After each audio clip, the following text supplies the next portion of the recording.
एक दिन भगवान शंकर ध्यान से उठे तो पार्वती जी ने पूछा, प्रभु आज बहुत मुस्कुरा रहे थे ध्यान में। तो कहा आज भगवान का एक नया अवतार हुआ है समुद्र मंथन के समय, मोहिनी अवतार। मैं उस मोहिनी अवतार के रूप का दर्शन कर रहा था, इसलिए मुस्कुरा रहा था। पार्वती जी ने कहा चलो हमको दर्शन कराओ। बोले इसके लिए तो भगवान के धाम चलना पड़ेगा, भगवान श्री हरि के धाम। पार्वती जी ने कहा चलो।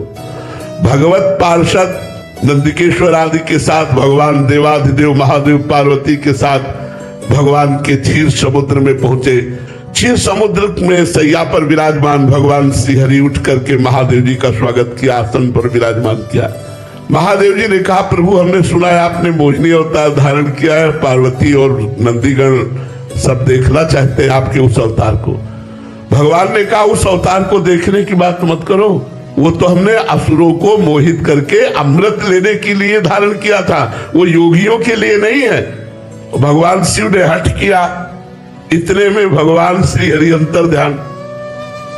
अब नेत्र चकाचौंध है कि किधर भगवान, उधर देखा कि एक 16 वर्ष की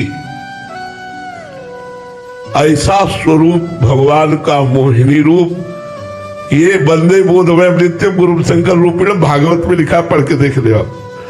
भगवान शिव खड़े हो गए और भगवान हरि ने जब मुस्कुरा कर कटाक्ष मारा तो दौड़ पड़े।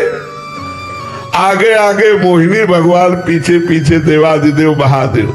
बस थोड़ा अंतराय करके भगवान भागने लगे। जो बड़े बड़े पद्मासन लगाए बैठे थे उनको इशारे से दिखाते जाते, देख लो मेरे इस रूप का महत्व। आखिरकार जब महादेव जी ने भगवान मोहिनी को हृदय से लगा लिया तब अपने स्वरूप में आए।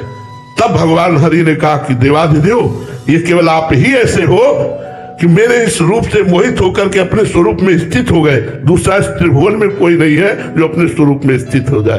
तो भगवान की माया अगर अपना रूप धारण कर ले तो देवाधिदेव महादेव को विचलित कर दे और उनकी तो बात जाने दो। इसलिए हरिशरणम हरिशरणम हरिशरणम।